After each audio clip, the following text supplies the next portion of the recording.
I hope you are safe and well. Finally, by saying Bismillahirrahmanirrahim, I declare that this seminar is officially opened. Thank you very much. Wassalamualaikum warahmatullahi wabarakatuh. Waalaikumsalam warahmatullahi wabarakatuh. Thank you so much, Bu Zizi, for an enlightening speech. Next. I assume all of you, including me, struggle to keep in touch with our foreigners friends. Or maybe you don't have that struggle, but you are wondering, oh my God, how to go overseas and immerse the culture in a movie and that you never imagined before. Someone like me, next month I will be doing an undergraduate thesis, and in the future, hopefully postgraduate thesis. But everything just messed up, and maybe you thought you're not good at it. If you feel all those, you are on the right place with the right man. Okay, well, today you are going to meet a man who is the co-founder of Climate Connect, as well as the author of the book 1 + 1 = 11, which is going to be published in this October 2020. Wow, amazing. And he is Michael. So, hi, Michael. Hi. Thanks for the introduction. How are you? I'm very good. Great. And Michael, you are currently enrolled master students of mechatronics at Germany's #1 ranked university regarding innovational power at WHU Erlangen-Nuremberg. Yeah. And over the past 3 years, which you would often refer to as awakening time of your life, you studied and worked both in the United States and Australia. Additionally, you joined a voluntary program in teaching English at Indonesia School, in which you have found a true passion. Wow, interesting. Okay, next, we also have amazing Indonesian young woman here, Hani. Hello, Hani, how are you? Hello. Hello, how are you? So blessed. Thank you. Oh, so blessed. Yeah, you look amazing today. Great. Thank you. And she is undergraduate strategy communication student at Diponegoro Uni, currently working on thesis and being a coordinator of Great Semarang. And we have here also Jagat, but I think Jagat haven't joined yet. So he is undergraduate in oceanography physics and currently working in international NGO in Germany.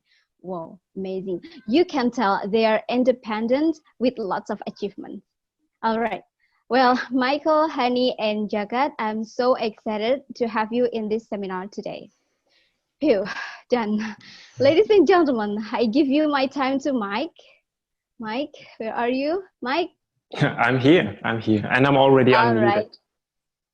Okay, time is yours. Thank you very much for the introduction. Also, Bu Zizi, thanks for the introduction, and thanks to everyone who is joining today. I'll just name a few: Arif, Yunita, Eka, Riska. To all of you, I'm very happy that you're here today. And as Hani just said, I'm also feeling blessed to be with you right now.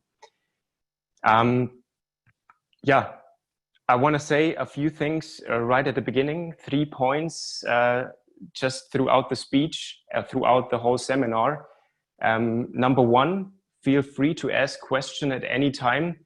I also think that you can unmute your microphone, because I was able to do that and I'm not a co-host. So everyone can just unmute. If you have a question, just let it pop out. If you don't want to interrupt me, that's okay. We're gonna have, after each part, as you already heard, we have 3 parts in this speech. We're gonna have a short Q&A where you can ask a question after every part for about 5 minutes. You can also use the chat room to just type in your question if there's anything. Second thing,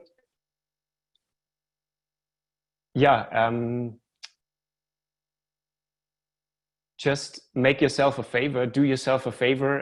It's going to be 1.5 hours and it's going to be a lot of information and your head will be thinking a lot. Just do yourself the favor, take a pen, take a notebook and take notes.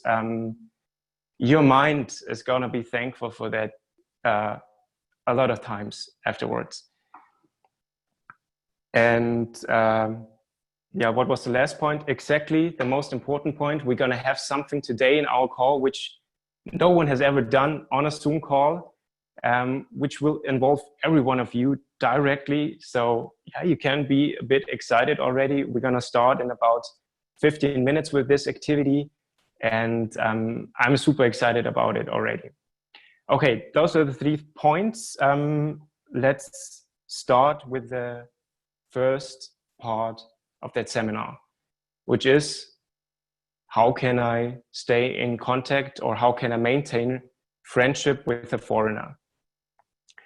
And I will already say right at the beginning, it's a difference between friendship and someone you want to stay in contact with because, I don't know, an acquaintance or whatever.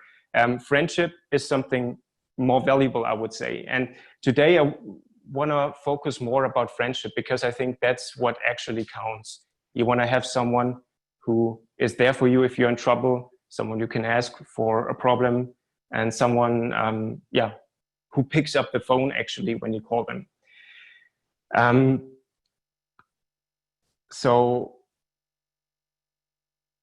to answer that question pretty quickly, how to maintain friendship? Well, it's all about communication.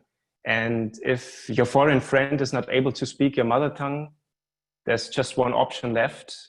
I guess you know that option. Yeah. So you got to study English. You want to be at a certain level so you can actually share what's on your mind. Otherwise, it's always just small talk and you're not really exchanging feelings or something. I just experienced that right now. I'm currently living in Spain since a couple of months.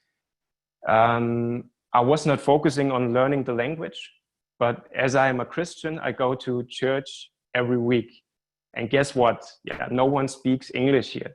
The pastor is preaching in Spanish all the time. So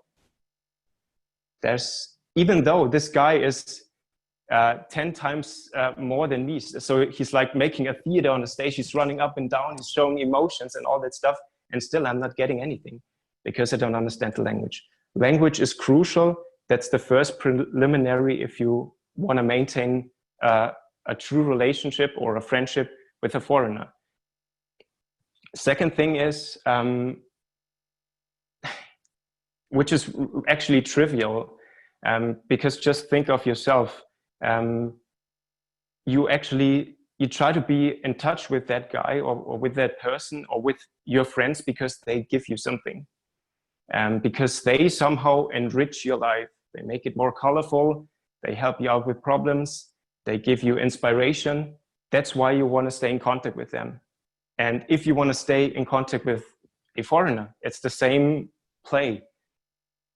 You have to make sure that you can give them something, that kind of help, that kind of attention that they seek. If there's no such enrichment, probably it's just a waste of time for your friend or that foreigner. And it would be the same vice versa, as we already discussed in that mind experiment. So first, language. Second, there has to be an enrichment, and usually it's beneficial if it's a plus friendship. So both are actually achieving something out of that friendship. And third thing is, it's cool if you can stand each other, if you can smell each other. You know what I mean?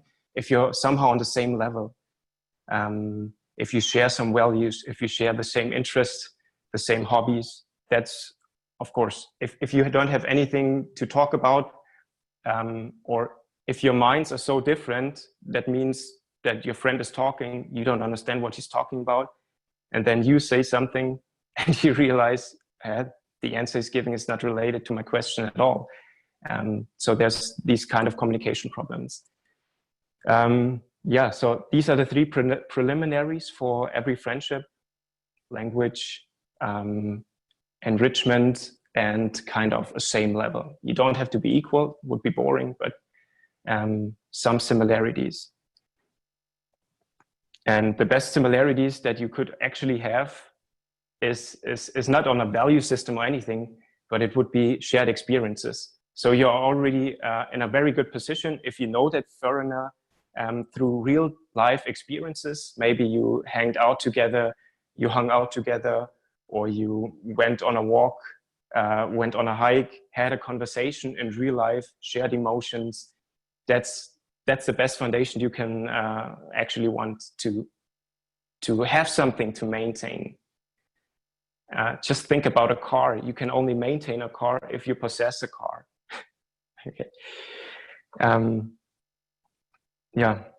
And right now, through Corona, and especially if we talk about a relation or a friendship with a foreigner, we talk about long distances. So you cannot meet up in real life anymore, but you can give them a call. And just don't be afraid of picking up a phone and give someone a call. Ask yourself, I mean, I know the situation, and I'm just assuming that some of you have the problems as well. They actually want to contact someone, but they feel afraid, and they're telling themselves reasons and reasons why it's not the right time, why I shouldn't do it, why this person would be upset, and stuff like this. And just don't do it. Just give someone a call.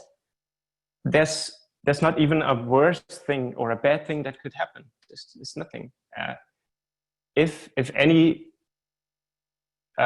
negative thing, then the other person is maybe in a meeting, but then he will leave a note. Let's call later. So there's no big deal. Just do it. Well, but we can all learn a language pretty well, like English. I mean, you've proved that. You speak 2 languages, most of you. I think every one of you speaks 2 languages, your mother tongue and Bahasa Indonesia. So you know how to learn a language. That's possible. And it's also possible to enrich someone's life. Yeah, you don't have to do crazy things. Just share attention, share time, ask good questions, be a good listener, and stuff like this. And you already enrich someone's life. So that's not the point. There's one thing that's way more important. Okay. That's way more important than these things, the foundation. And that is you. That is you. I think in every belief, me as a Christian, many of you as Muslims, you acknowledge that first you got to love yourself in order you're able to love others. And everything starts with yourself. If you're not happy with yourself, peaceful with yourself, this reflects to others, because you always mirror yourself to everything around you. If you think about that, but I don't want to go too much into that psychological thing. But as a short example, just imagine yourself having to hang out with a friend or with someone who's always disappointed, who's always in a bad mood, who's pessimistic, who's angry, and always complaining about things. Would you rather want to be, I think you would rather want to be with someone who's positive, who's vivid, who is optimistic, who has a calling in life, a vision, and maybe even want to help you out with your life and your vision. I think these are the people that we want to stay in contact with, and I want you to be such a person. And I don't know who you actually are and how, which kind of personality you are, but I can assume that every one of us can still get a bit closer to the person that they are actually meant to be. And by speaking about this person that we're actually meant to be. I think we've all been this person once, when we've been really little, very small, few years old as a child.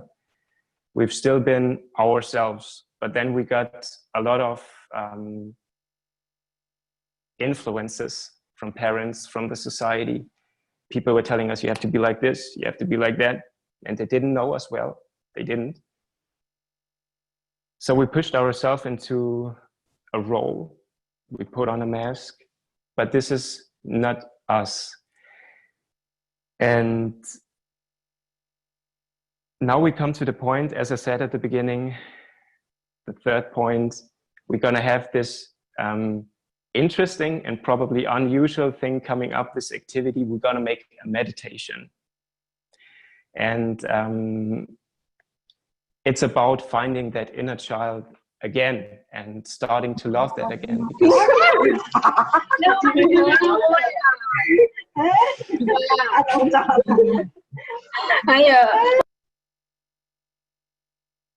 Okay.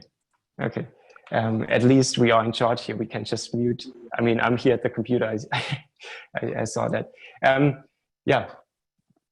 Yeah, we're gonna do a meditation now for 10 minutes, and I've tried it via Zoom. I mean, I checked it out if it's possible, and it's not possible. The audio quality sucks sometimes, and that's why I recorded the meditation already, and we go on YouTube now. I'll just paste the YouTube link in a few seconds. I'm starting the live stream now, so the meditation will start in 1.5 minutes. And yep, here's the link in the chat. Just get on that YouTube link. As I said, the meditation starts in about 1 minute, and enjoy it. It's for 10 minutes or so. Get your headphones in or whatever. Try to make sure it's a good audio quality. And yeah, it's no joke. Leave Zoom, get on YouTube, enjoy the meditation, and we'll be back in 12 minutes. Okay? I'll mute my phone now, if everything's clear. Maybe I'll just pause it once again, because it's just about to start. Okay, you have another minute to get on YouTube. And I'm doing the same. Imagine. And be aware of that you've been created out of a reason. God created you out of a reason, and he was giving you some talents. And the more you experience yourself in different situations, the easier it gets, if you haven't discovered yet, to find your talents, to find out your talents. And the more confidence you have, the easier it gets to take on maybe the right tasks to do in order to fulfill your passion. Because at the end of your life, you don't want to face the situation that you haven't acted upon any of your talents.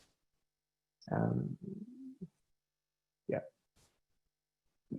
there's a great story in the Bible, and I think there's also something mentioned in the Quran, where it definitely says you got some talents, you have something in you, and you got to act upon it during your life. Be a good person, of course, but there's might be more to it. Yeah.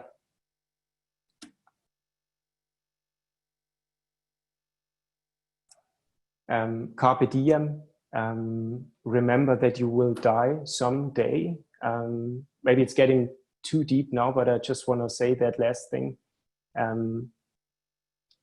Make the decisions now better than later, or just make them better than never make any decisions at all. Now you have the time. At one point, you're going to lay in your deathbed, maybe in 60, 70 years, and you're going to make your last breaths. And you might face the situation that you see ghosts around your deathbed. And those ghosts are actually you.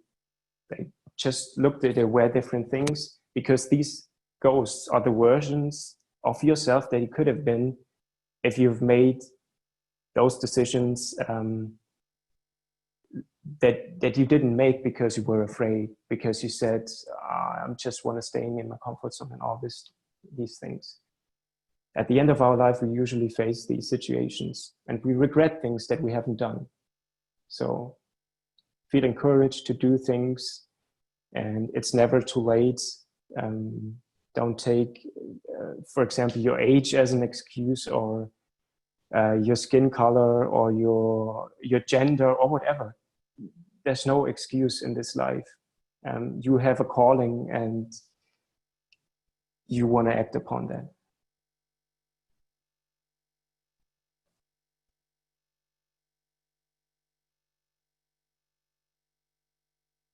And the more momentum you have, the more confidence you gained through, for example, a time you spent abroad, the easier it gets on the other side to find friends, because you have that higher level of charisma, and this automatically attracts people to you. You're like a magnet, and it's way easier to maintain friendship in general.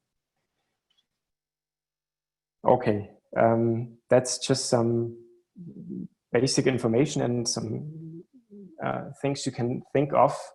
Now we are having our big Q&A with our two co-speakers, with Hani and with Jagat.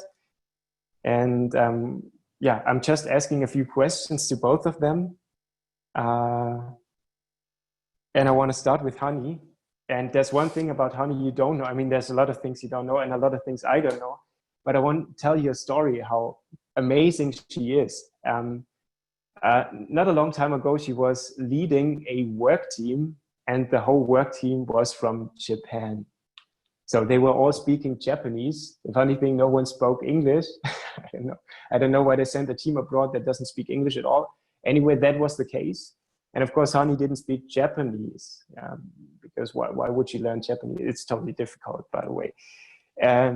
But she was managing to lead the whole team, the whole project, which was about mangrove recovery. So a great thing besides, but she was managing that. And I don't know if a lot of people could do that. She's a master of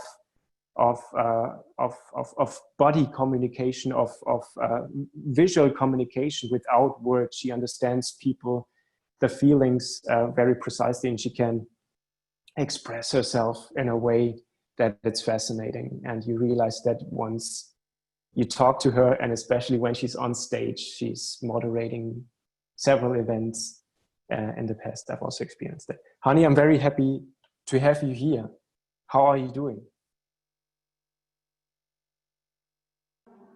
Yeah, I'm so good. I'm so good. Okay. I'm so sorry if there's a noise. Yeah, Azan. Okay.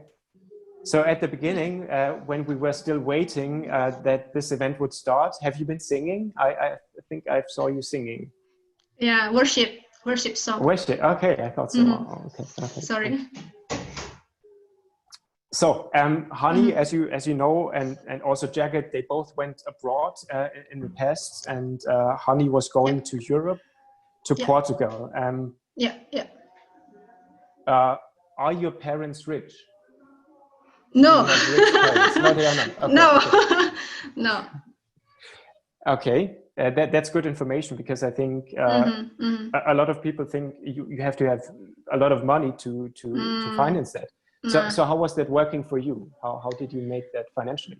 Okay, so basically, the one who funded me was Erasmus Plus. It's one of the programs from European Union. So thank you, European Union. And yeah, I just went to Europe for free. I mean, not literally for free. I still needed to pay for the organization fee and the guarantee fee. For the guarantee fee, it will be, like I will get back that money after I finish my project in Europe. Okay. So I would say that 95% it's free. Okay. 95 of the expenses are covered. Yeah, like the flight tickets, the accommodation, even the local domestic transportation, it's also free. Visa, I don't know, like everything. Okay. What you might need, yes. Okay. Because you had that Erasmus Plus scholarship. So what do I have to do if I want to get that scholarship? Do I have to have good grades or something, or does it have to do with that? Do I have to have experiences abroad or certain English qualification? How do I get that scholarship? In my case, because it's an Erasmus Plus project, so just to let you know that Erasmus Plus funds so many programs, study, volunteering, training, something like that. And the one that I experienced was something like a volunteering thing. Volunteer, okay. Yeah. And I didn't need to put, you know, like TOEFL or IELTS certificate. So I don't know how to say this, but as you know that I work not only with Indonesian, there are only a few of Indonesian who participated in that project. And especially in my project, I was the only Indonesian. And not everyone in that project was able to speak in English. So could you imagine, like, we worked together, we built a greenhouse and also chicken coop, something like that. Well, and you know, it's a construction work. It's so different with the English comprehensive thing that you might get in the school. So you need to be able to communicate with them very well, even if you don't speak in English well. How to say? Okay. Yeah. So it was hands-on work that you did there. You were building a greenhouse and stuff like this. So what was your experience looking like? What was your program about? It's a world exchange too. It's some projects to be one title, world exchange, and my project is focusing on sustainable living and permaculture. Oh wow! Yeah. Okay. Cool. So yeah, I choose to participate in building greenhouse and chicken coop, but the other Indonesian participants choose to take a part in permaculture and dry toilet. So we also built a dry toilet, like literally dry toilet, without any water. Okay. And everything in that project is like linked to each other. Yeah, it's a concept of linked permaculture. to sustainability. Or okay, Exactly, it's linked to Yes. permaculture. So yeah. Okay. Yeah. Okay. I think that I also have shared some information. Oh right. Sorry. I'm sharing this right now. Yeah. So I don't know if you have me on big size. I mean not the Michael Fisher who is talking, but the Michael Fisher where you see where you used to see my video. Now you should see a overview. Honey, do you see that? Yes. Yeah. Okay. So you see an overview of the topics that we could talk about right now, and yeah, I would say we just talked about financial support and going abroad in general. And you were saying that you got that scholarship, and that saved you a lot of expenses, obviously. Oh yeah, I would like to talk about your personal motivation. What was motivating you to go to Europe? Yeah, to Europe or to Portugal.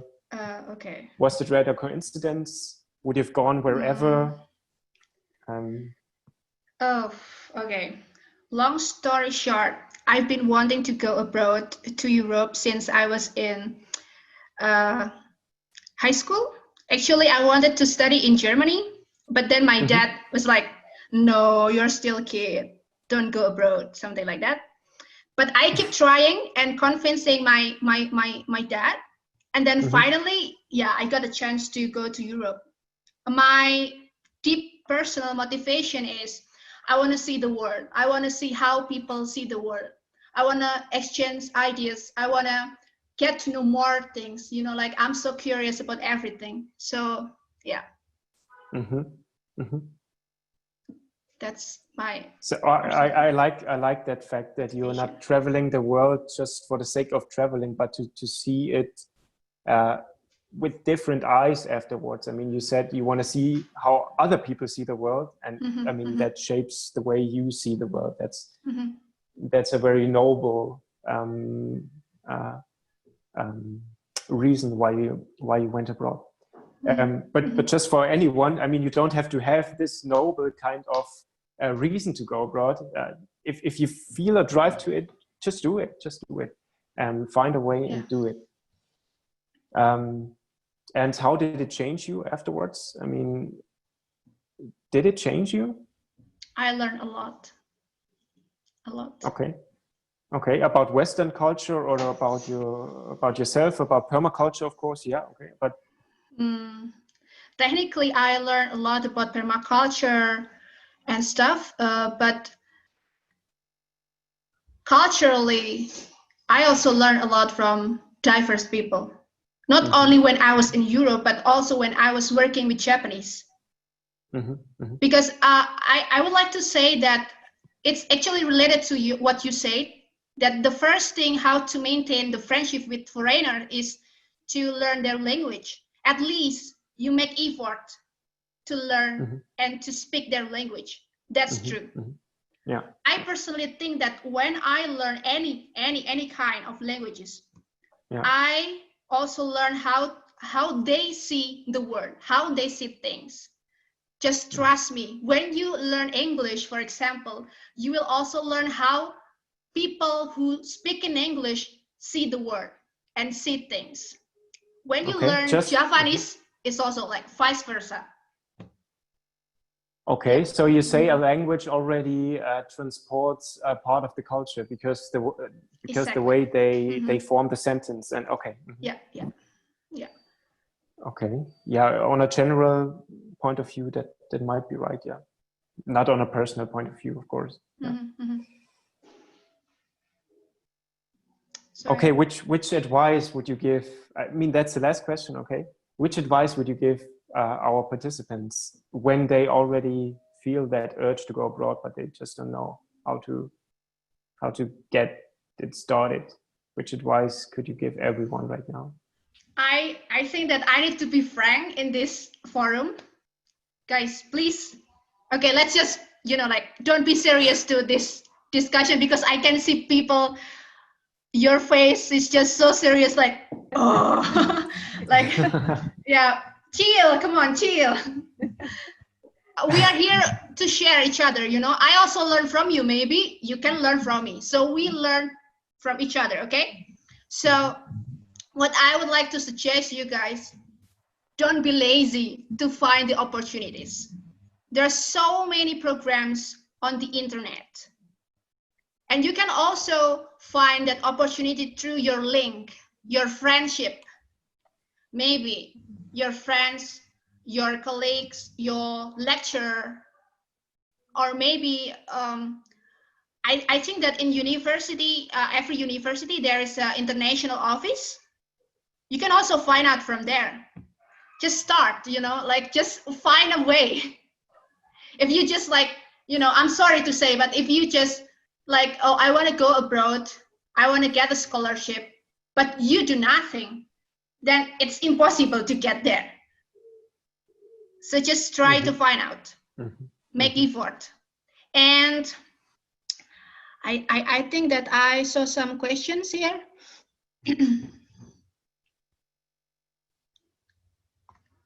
May I answer the question? Yeah, sure. I'm sorry. Yeah, of course you can. Give us some tips to get a scholarship. Okay. Especially to continue your study. Okay. From Mbak Agustini Artanti. Where do you work now? Oh, okay. Okay. Oh, wow, there are a lot of questions. Yeah. Okay. Yeah, you can start. Where do you work now? Right now, I don't work. I stopped working because my dad doesn't allow me to work.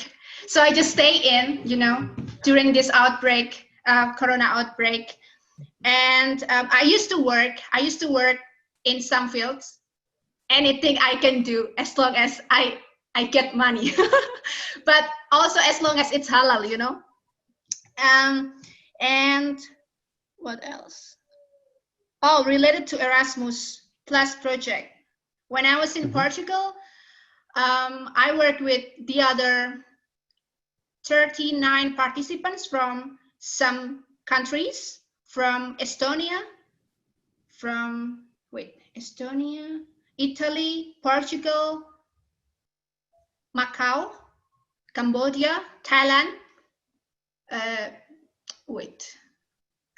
France, yeah, I think, and also some Indonesian. What I handled, just like I told you earlier that I choose the project. It's building a greenhouse. So we built a house which is so eco-friendly. Since I was there, I learned a lot about how to build the building with the eco-friendly system or eco-friendly based. And I also got a little trouble when I was working with the foreigners, of course, because you know that our working culture is so different, you know, like how to say, I work more with Italian, and Italian is so noisy, you know, like they are just like complaining so many times. And they also argued with me because I designed a chicken coop, and they said to me, the Italian said to me, no honey, this is something wrong. I was like, what? How can you say this is something wrong? And they said like, no, I think that blah, blah, blah, blah, blah. First thing that you need to face when you work with foreigner is you have to stand on your opinion. You know, you need to know how to stand on your opinion. Don't be shy to speak up your mind, and just be confident, you know, like if you think that you're right, just be confident to speak up what is in your mind, something like that. So yeah. I tried to convince them, and then finally it worked.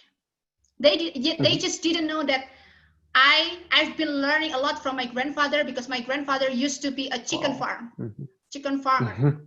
So yeah, at the end they were like, you didn't tell us that you've been learning that. So yeah. And there you see how valuable it is to speak the same language, because otherwise you would have done this, my grandpa or whatever, how to explain grandpa, and you know. Cool. There are some more questions, but Hani, I think Jagat also is in that call now. I would ask the question to him as well. Sure. I mean, there's a question that is addressed to you, but let's invite Jagat for a second. Yeah. Jagat, do you hear me? Are you already in the call? Sure.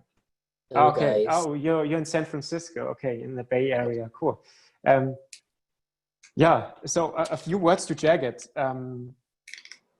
As you've already heard, right now he's in Germany, but he's been to other countries as well, also for studying. So I've read that question already. He's going to answer about this. He was studying in Myanmar. Yes. Yeah. Yes, and he's been to Thailand for a project. He's been to France, and now he's in Germany for an internship.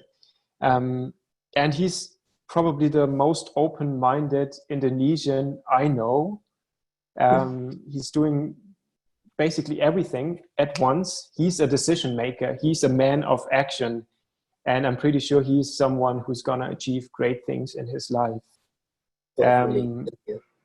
Yeah, he wants to be as special as possible. He just did a bike trip through whole Germany just with a tent. He's coming back from a trip through Poland, and I'm very happy that he find a possibility to join us today, Jagat. Yeah. I'm happy to be with you today. And I speak of all the participants. Sure. Yeah, there's there's a few questions already in the chat, but I want to start with another one. As you are a traveling guy, you've been to different countries. Would you say it is necessary to prepare? And I think that was also a question in the chat. Is it necessary to, prepare in advance about the country that you go to, or can you just go blank and you just go for it? I mean, you're the kind of guy who's just taking it as it is. But did you prepare? Okay, so yes, I'm prepared for anything before I go somewhere. Like for example, when I'm going to France, going to Myanmar, going to Thailand, going to Germany, of course, research is really, really important. Especially the basic thing that you should learn actually how they speak and also what the culture they have. That's really, really impacted to you, that it's also, related to how you behave and also how you react to someone who live in this country. So for example, like like I'm going to Germany, like I should research what language they speak and also what kind of culture that they have, and also what kind of type of communications that they also have it. And it's totally different with the Indonesian culture, especially Asian culture. And this is the things that we should know, and also it's related to the adaptation itself, because if you stick to your culture, to your language, and you just don't remind these things, for example, like you are an X variable, and you already started, to come up to a really diverse environment, and you just put yourself, there's like a X factor, like inside. So, you just actually ruin these variables already. So this is how you can behave. This is, make yourself more slightly smooth to adapt with these variables, because you actually, it's just problems to them, like this. Okay, so for me as an engineer, you're talking about a big equation with a lot of variables, and you have no clue about them. But if you prepare, you make yourself aware of what these other variables are. And that's true. It makes it easier to solve the whole equation or to solve a life situation. Yes. And how did it change your life? I mean, oh, wow. That's, well, yeah. I mean, you've been to different places. Maybe I should rephrase that.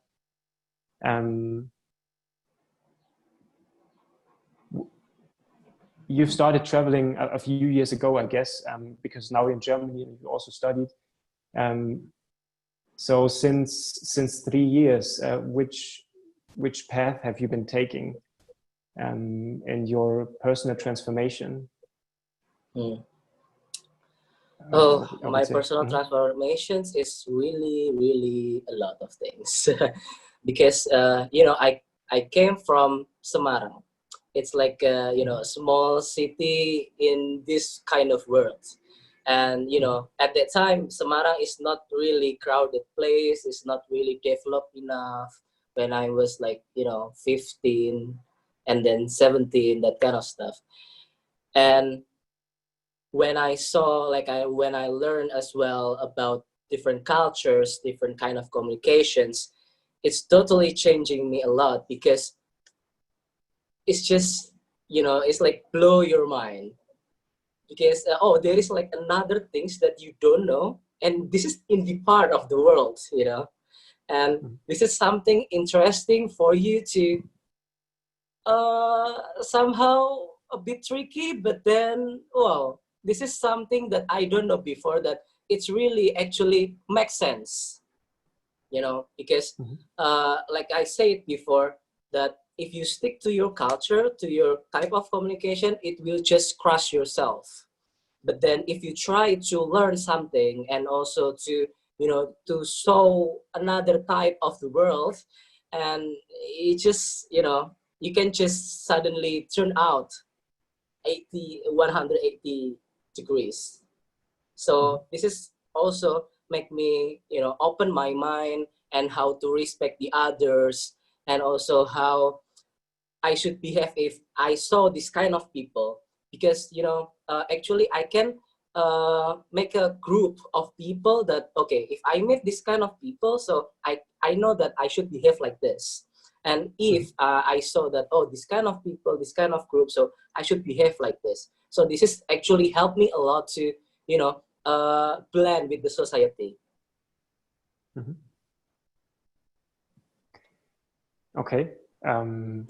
So you really took chances whenever there were chances, and you used your not basic instinct, but you used your curiosity, I think, as a driving force. I mean, we are curious by nature, and once you go abroad, there's so many things, so many new things, and yeah, it all comes natural. The fact that you're growing rapidly is a natural thing, because just of this curiosity, you. But this, in the first place, all made you actually make this decision to go abroad. Yes. Your curiosity. Yes.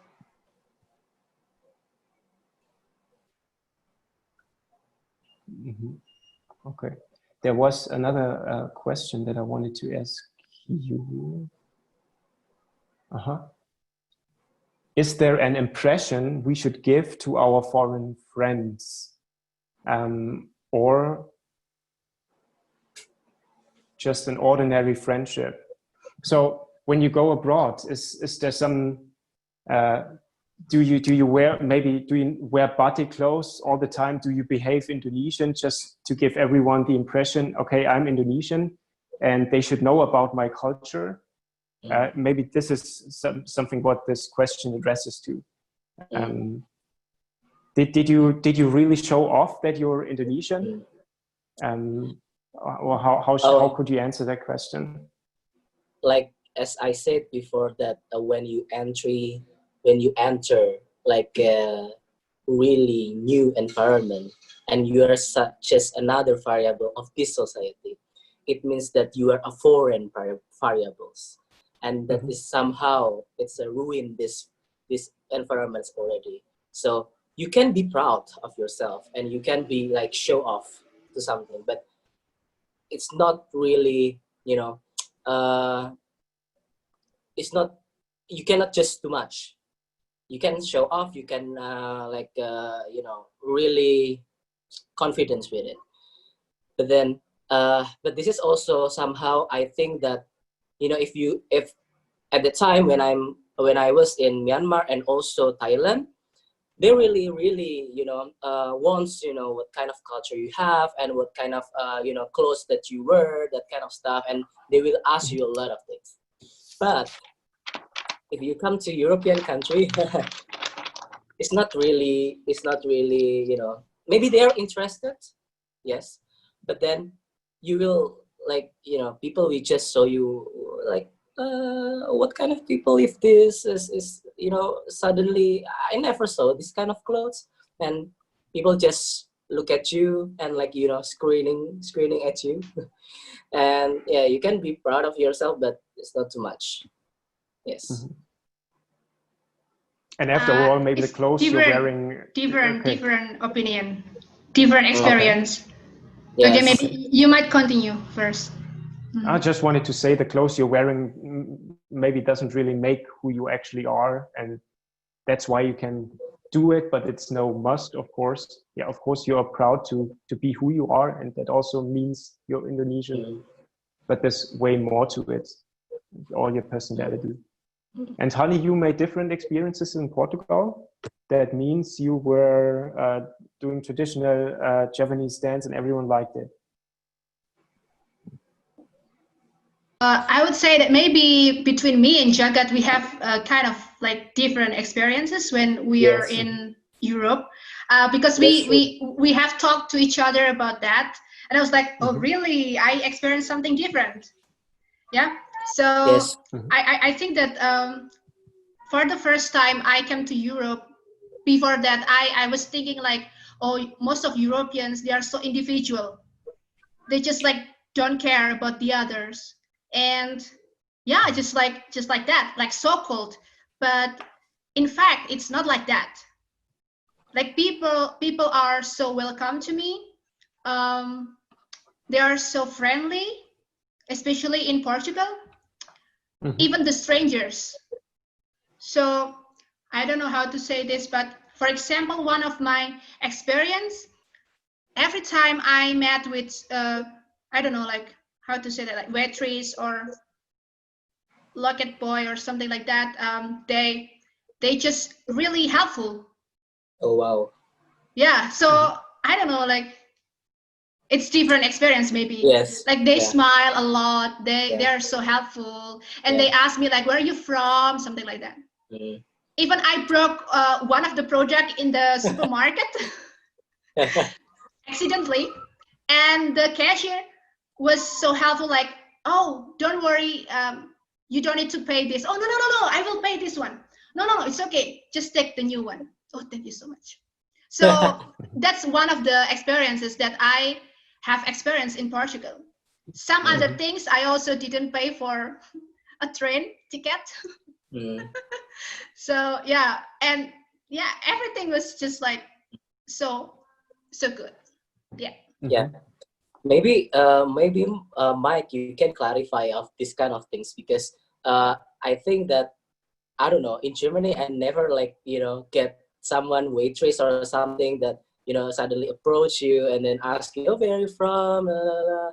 I think it's never happened in Germany, but then maybe you can clarify it.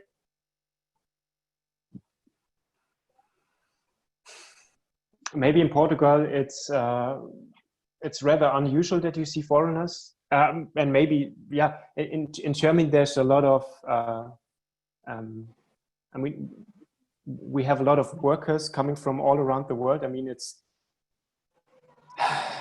it's a good economic situation in Germany, and this attracts a lot of employees from all around the world, and we are really welcoming because we don't have all the qualification in our country, of course. So there's a lot of foreigners, especially in bigger cities. You're in Berlin. Berlin is no, sorry, you're in Frankfurt. Yeah, but it's also almost 100,000 inhabitants, and you have a lot of foreigners there. Maybe people are just used to it, and they think, okay, maybe when they look at you, they even think you're Indian or so. Okay, another Indian guy, Okay. Whatever. And but I mean, why don't you, if you want to get asked, where are you from? Why don't you ask the waitress, hey, are you from here? And maybe she says, actually, I'm from, I'm not even from here. I'm from a different country, but I'm just looking so European. Everyone thinks I'm German or whatever. Just use that reflection mode, because sometimes it's really easy to mirror ourselves. And I think that's also why Hani was making all these beautiful experiences, because that's what she is. She is simply beautiful. And she is kind and smiling.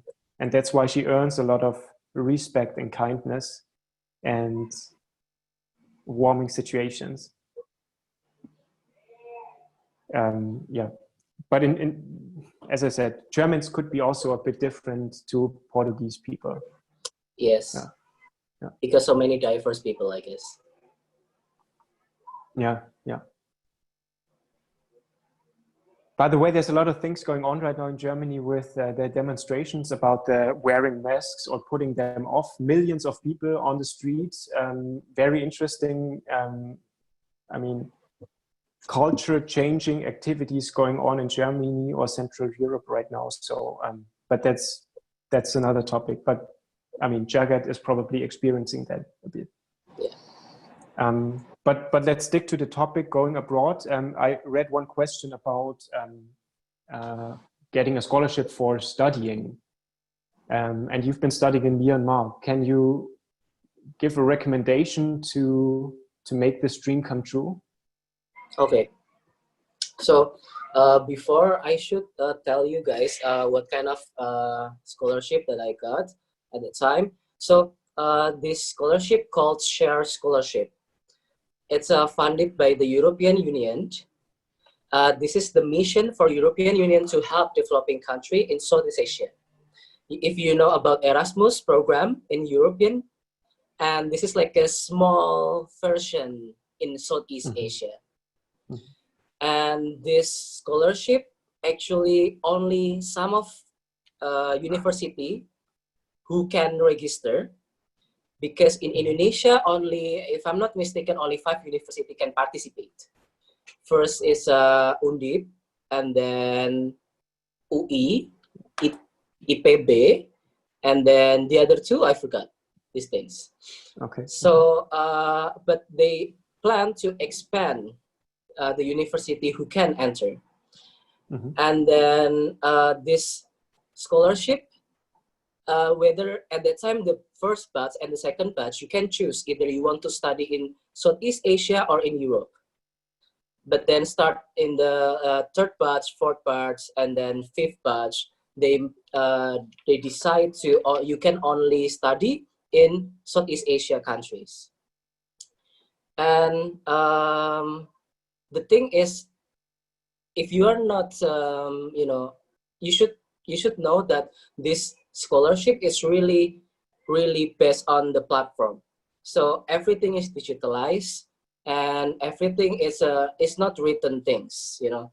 And maybe the university will ask you some requirements that you should send it to them.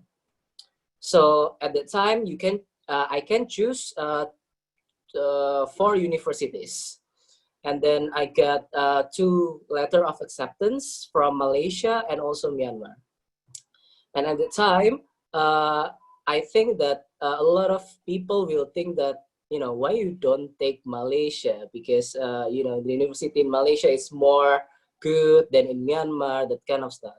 But the thing is, because of people never been to Myanmar, so it will be really good experience for me to enter Myanmar, you know, to experience actually what happened there.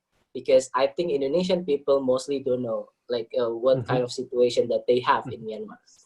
So that's why I enter Myanmar. And you know, there is a tips for if you are want to register for scholarship, that you should fulfill all of the questions, even though only additional comments or additional somethings, that this is the organizer wants to know like what kind of plus things from you, you know, because for example they will require what kind of GPA you have, and also what kind of level English that you have, and those kind of things. But then this additional information is actually really decide either you are capable people or not. Because in this additional informations, they will know that, oh, these people is, you know, let's say open-minded. So there is like a plus thing from you, from the others, you know, because I think that if you get GPA more than 3, it's really easy, right?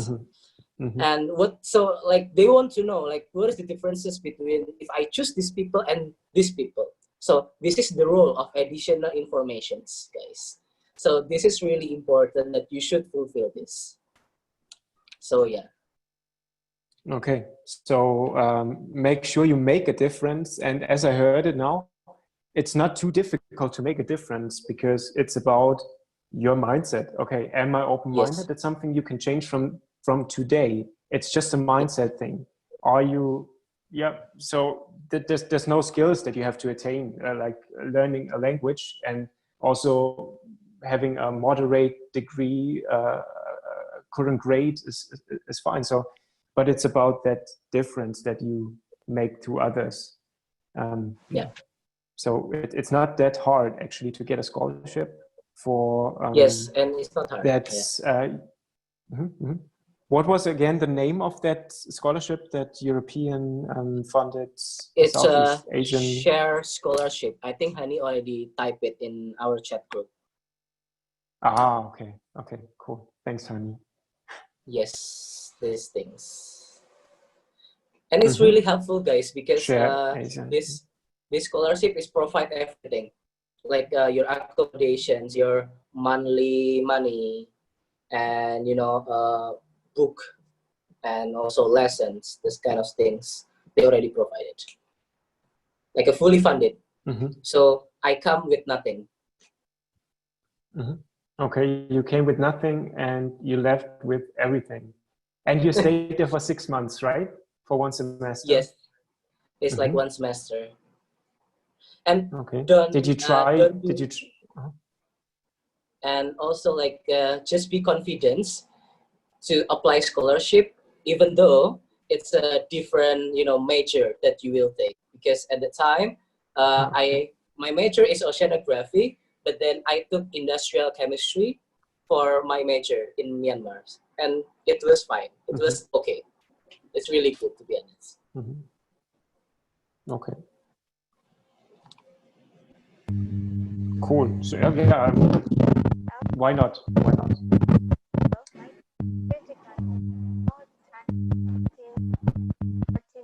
So maybe if the others people who has the questions, you may address the questions to WhatsApp number, my WhatsApp number, or for Hani and Jagat. Is it okay? Okay, I got it.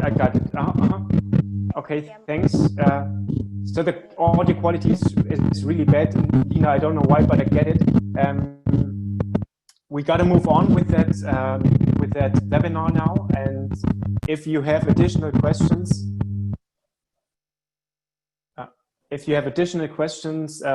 you find Hani's email address and Jagat's email address in the info sheet that's in the WhatsApp group already, and you can also directly chat.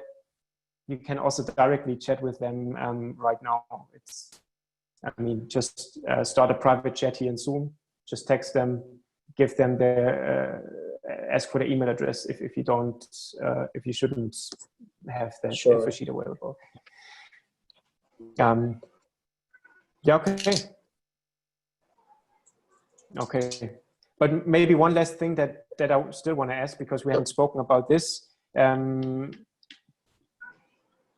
Which other organizations do you know personally, or not personally, it doesn't matter, Indonesian organizations that would actually send you abroad, that would give you that everything covered stuff?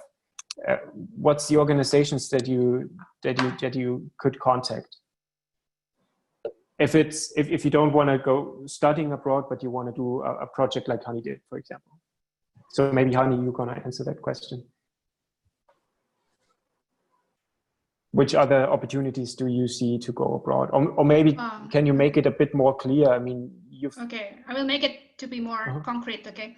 Yeah. Jagat and we went abroad through Great Indonesia. So it's one of the NGOs, non-governmental organizations in Indonesia that has networking with European countries and also some parts of Asia. And yeah, Great Indonesia also cooperates with some funding programs, for example, Erasmus Plus and the other programs. Also, so yeah, we went abroad to Europe because of Great Indonesia. So we applied through Great Indonesia, but first of all, we have to be the member, the active member.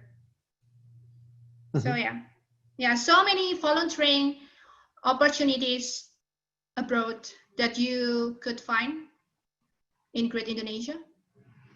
And I would say that, yeah, it's really worth it, especially for me, for example, like I'm not from rich family, I don't have money, but yeah, I can still go abroad because of that organization. I mean, I need to tell that in order to participate in volunteering program funded by Erasmus Plus, you have to become a member or at least a part of a sending organization that has cooperation directly with the host organization in the other country, that also in the one networking with Erasmus Plus. So if For example, if you are individual, apply that program, you cannot. You need the sending organization. Because it's actually the program between two organizations, the sending and the host organization. Mm-hmm. Vice versa. Okay. It also happens with the members in Europe. They also need to be a part of one of the NGOs in Europe in order to participate any program. So yeah, Great Indonesia, or maybe the Javato. Wait, I will just the Javato. The Javato. Great Indonesia, the Javato. Okay, these are organizations that you have to sign up for first, become a member. Yes. So it's not like I want to go abroad, okay, and I sign up with Great Indonesia and now you're going to send me abroad. I think that's not the case. Yeah, it would be a bad thing. I mean, not very on a high moral standard. So you got to work for them, make an internship maybe, and then you got the opportunity to go abroad. Yeah. I'm talking about the funded programs, okay? Because you can also go abroad by private funding, like you pay. Even you pay, it's less than what you might think. Like if you just go abroad without any sending organization, then you need to pay for this and that. It's too much, you know, it's really too much. But through the organization will manage, will try to help.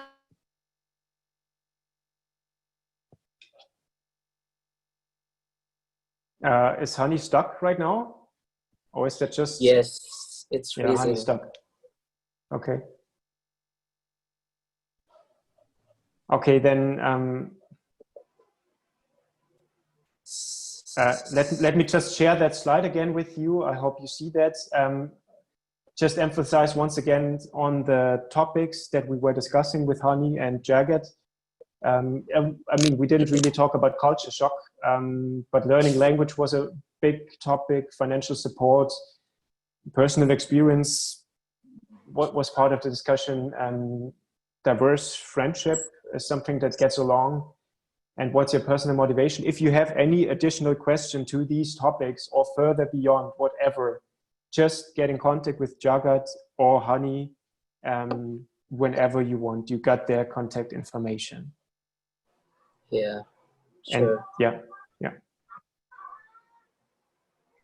And then I want to say thank you to Jagat and Hani, and I want to close the second part, and we jump to the last part, which is especially important for you if you are a student or a researcher at the university and you have to write papers or your thesis, or you're currently writing any of these, because we want to talk about academic writing. And I'm going to share my screen now for several times because I'm showing you some things to you directly. But first of all, when it comes to academic writing, I mean, I'm doing academic writing since 5 years. I've written my bachelor's thesis 5 years ago. I've written several reports, papers. Now I'm writing the master's thesis, and I can say I'm pretty experienced. And to me, the most important thing to keep in mind and to incorporate is stay focused. When you're writing a thesis, it's something that is huge content. And if you just do a couple of hours each day, you need so much energy to just think again into the process. I really prefer it to take 12 hours each day and just write it down in a few weeks, your whole thesis, and just do that from the morning till the evening for a few days, and you really get some progress. Focus. That's, in our age, it's the most important thing to have the ability to stay focused, to have no bad feeling when you leave your phone on flight mode for the whole day, just to stay focused. That's totally legitimate. Do yourself the favor. Get off of distraction and work at a place that feels comfortable for you. If you have problems to motivate yourself, go to a public place, put in your headphones and just focus on what you do.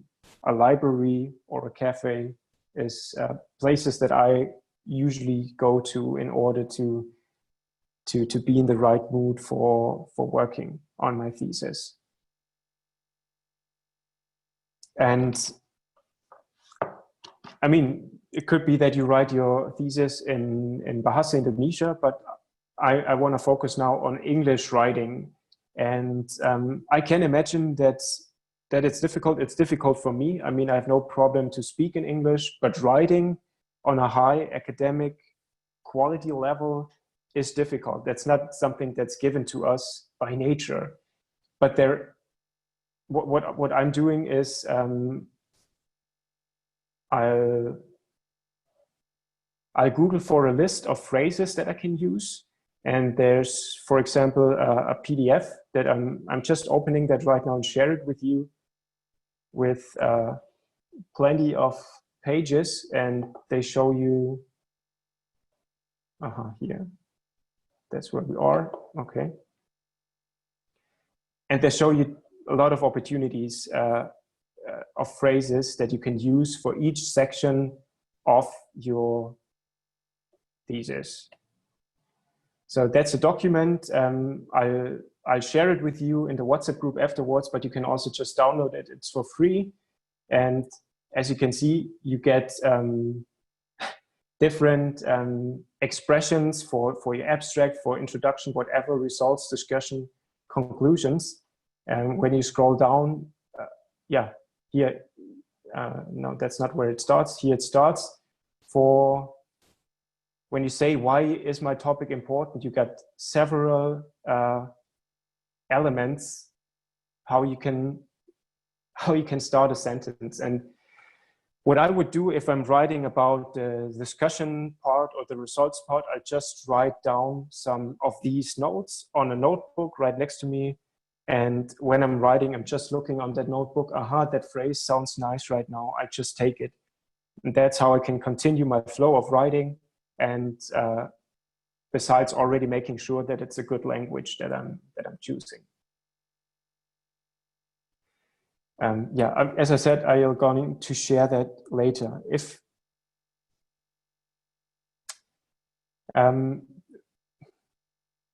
you know, a lot of translation apps are establishing right now also with artificial intelligence. So very smart translating apps, even better than Google Translate.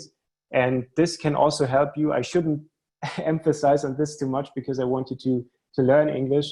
But at some point, if you want to be quick with your progress, just use a translation app, copy and paste your whole text in Bahasa Indonesia, and you get it in really already, not really good English, but good English that you, and it's easier for you to work with that. By the way, nevertheless, always give your thesis or your report to someone who is really good in English, maybe a native speaker, to proofread it.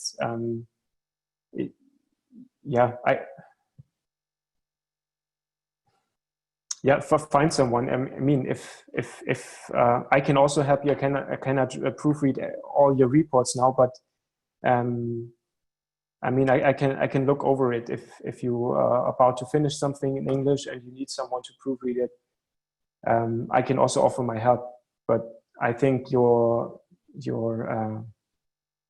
mentors at university, they also have that English qualification. They perhaps help you with, proofreading it before you finally have to hand it in.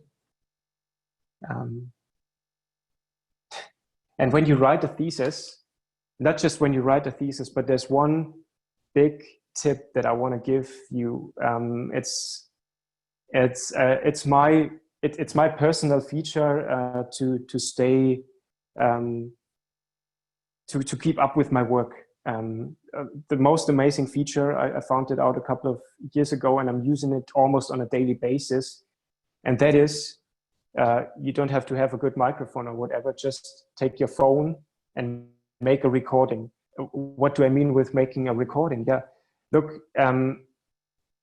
when you write your thesis, you probably have the structure in your mind, but then you sit on your laptop and you have to write it, and it's just not getting in that flow. Just separate the writing part from the thinking part and make a memo first, a recording first, where you hang on your phone, you hang on your microphone, and you just speak what's on your mind, what's the content of your thesis. And then afterwards, you put that recording on your computer and you just listen to it, press pause, and write what you just said. So really, you manage yourself in a better way.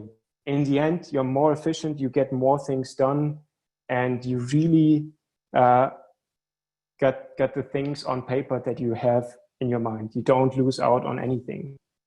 Make a recording is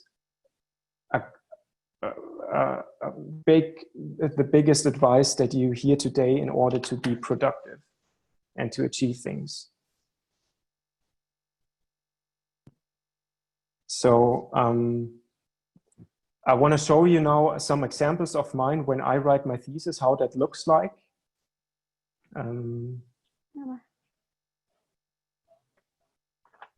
Yeah, okay. I think you also saw that in the teaser video already. That's my bachelor's thesis with a lot of cross-references, references to literature, and yeah, everything looks nice and tidy. I hope you see that right now. I think I'm sharing this with you.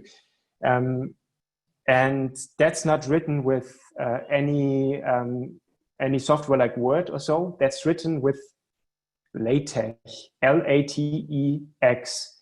And LaTeX is an open source tool that you can use. You can even use it online. However, this was being created with the desktop version. And yeah, I'll totally encourage that, because the way it looks right now was not created by me. I'm just writing everything down on a simple text document, and this software is translating everything into this beautiful layout. And that has the benefit that while I'm writing, I don't have to spend any thought on layout. Probably you made the experience with Microsoft Word or Open Office or whatever there is, that you spend huge amounts of time to move around images or just try to take care that everything stays nice. But in the end, you change one paragraph and nothing fits anymore. And this software is really taking care of that. You don't have to do that by yourself. Anyhow, the installation process and the way to work with it is not trivial. You have to use some kind of, I'm also sharing this.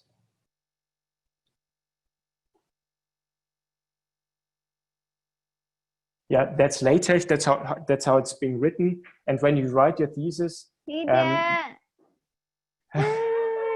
your hand? What's your hand do?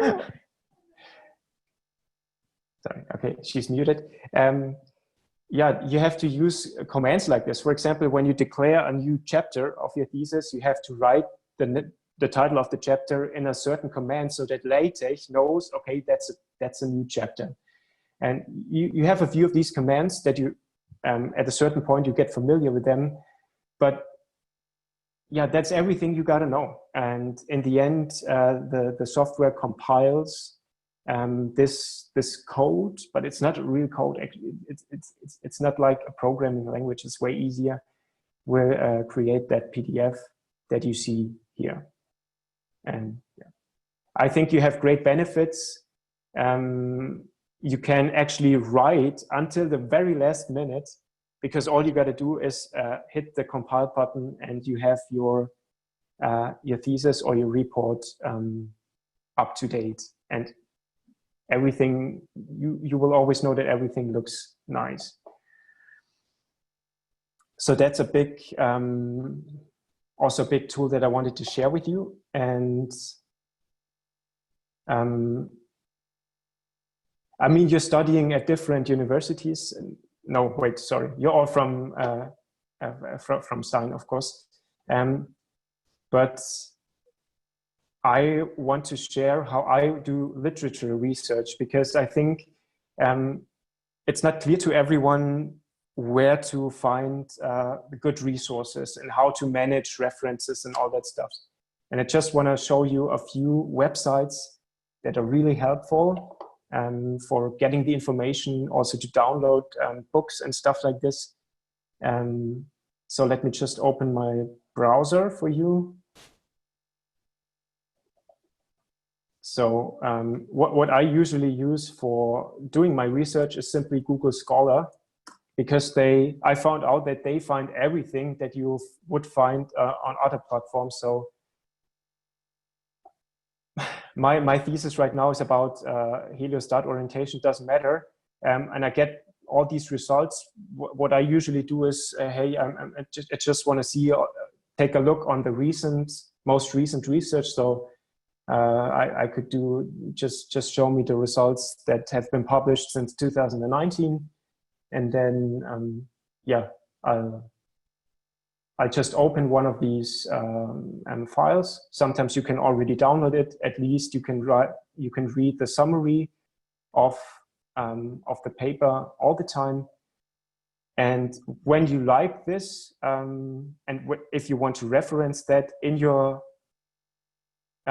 thesis, all you got to do is here, for example, on this page, it's mentioned here, cite this paper. And you would have that text already here. You just copy it and paste it. For example, if you write your thesis in Microsoft Word, you would just paste that into your references, list of references. However, if you use LaTeX, there's a better solution. And for this, I don't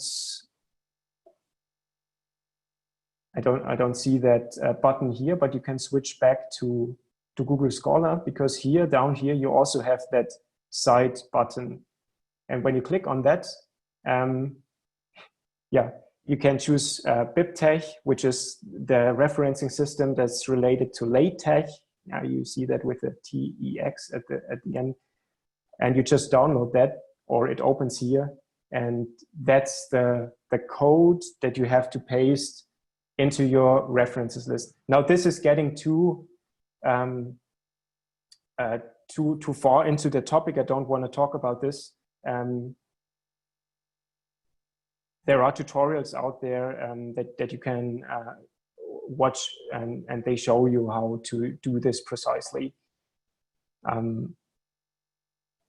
What I wanted to tell you is some more websites that you could use to download books, for example, if it should be that you want to get the paper because you want to read fully through it, or the book, whatever, but you can't download here. You need to have an account or something, or you need to pay for it.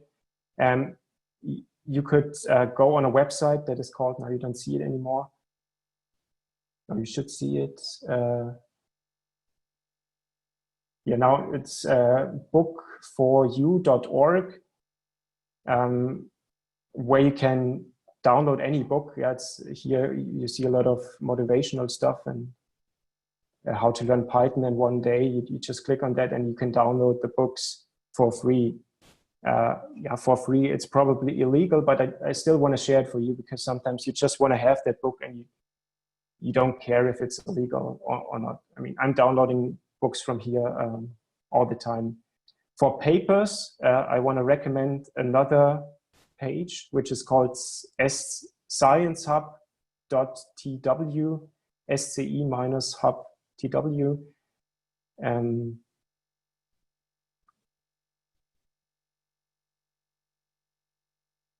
Okay, it's not working right now for me because I'm in Spain, and obviously they blocked that page.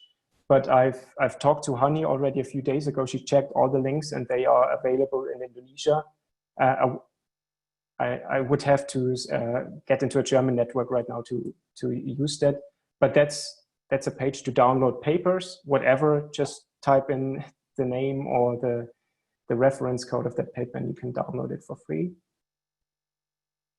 And that's the main part. That's the main part where you get access to everything that's out there. I acknowledge that every university has their own database. Usually, they are not very. They don't have a lot of material in there, but they would certainly have a lot of Indonesian language papers and stuff. So this could still be quite important for you. But I'm not familiar with your database system at your university, so I can't give you any advice on that. Well, this was about literature research. I've been telling you about LaTeX. Now I wanted to dive into the structure of your thesis. And I'm not sharing anything right now. I'm just speaking to you. When you want to get started with your thesis and you want to make quick achievements, the first point is just get started, do something. It doesn't have to be perfect at the beginning, just try to get things done. The easiest way to start your thesis is doing the experimental, so the things that you actually did. Maybe you've been writing, I don't know, a code, or you've been building something, or you've been interviewing people. That's the thing you're gonna start with. And then you head over to the results and you say, yeah, what does that actually mean? And also the discussion. And what we always do at the end is the introduction. I mean, just from when do I take care of it? Of course, the introduction is at the beginning of your thesis. And then comes the state of the art and so on.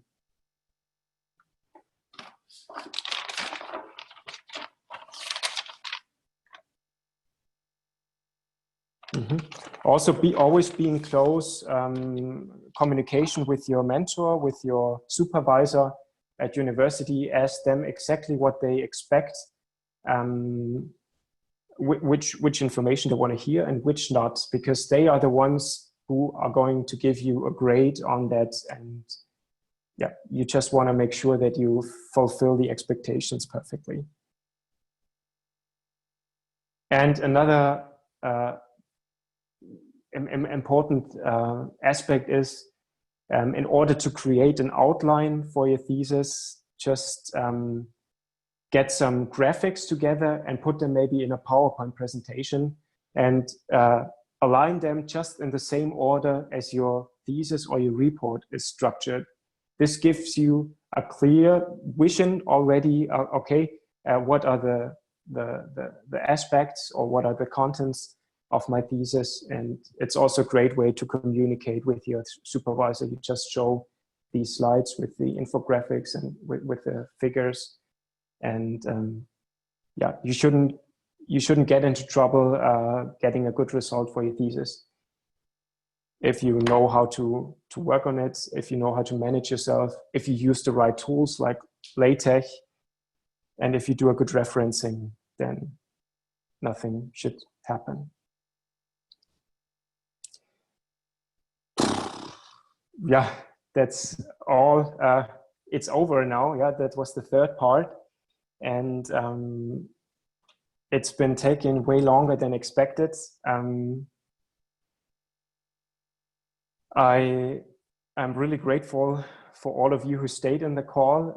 I think we lost some guys on the way, but we still over 60 people. So thanks for staying in and staying tuned. And I hope you were taking some notes. I was taking notes when Honey and Jagat were speaking, for example. And I hope you learned something. And keep in mind, whatever decision that you're, or whatever problems that you're facing right now, and you have to make some decisions, don't hesitate. You'll never make a wrong decision. You always make a good decision. Let's put it this way. Because once you decide for something, you don't know and you shouldn't care about anymore what would have happened if you decided otherwise. So you always make a good decision, just decide and give it a start. And yeah, I wish you all the best for your personal success and for yourself achieving a fulfilling life, and be really in love with yourself, with what you're doing. Yeah, and I really thank you for your time for these 2 hours and your attention. And I hope you've been taking something out of this. Terima kasih. Terima kasih juga ya, Mike. Thank you so much. It has been very lengthy, guys. Very lengthy. But it's also interesting and inspiring, not only for me, but also for all of you guys, because it's the right time for me to also be in this seminar, because I feel like I'm lack of motivation right now. So you are the best, and I'm feeling overwhelmed, to be honest, but I'm very overwhelmed by how much new knowledge I gained today, but I'm so happy. I have written down some notes here. And so, yeah, finally, thank you so much for Bu Zizi, for Mike, Ani, and Jagat. Thank you so much for all the participants here. And yeah, that's it. See you again in another chance, hopefully. And yeah, let's close our seminar today by reciting Hamdalah together. See you guys. Bye.